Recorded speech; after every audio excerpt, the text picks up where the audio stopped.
Sveiki kolegos, šiandienos mūsų tema – kelnių vidurio siūlės susiuvimas.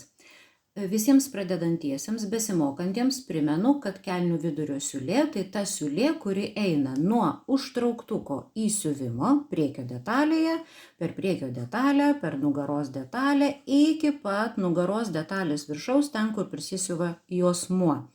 Šitą siūlę visada siuvam elastingų trikotažinių dygsnių. Visose naujose mašinose jis yra pažymėtas štai tokiais 3 brūkšniukais. Šitas dygsnis, jisai yra elastingas, labai stiprus ir su juo reikia susiuvinėti šitą siūlę būtinai tam, kad jinai neišplyštų atsisėdant ir atsitupiant. Jeigu jūsų mašiniukas yra senas ir tokio dygsnio neturite, galima siūt senoviniu būdu. Prasiuvam 2 kartus paprastą tiesia siūle, vieną kartą ir kitą kartą tarp abiejų peltakių daro maždaug 2-3 mm atstumus. Sėkmės, su jumis buvau aš, Ramunė Savilienė.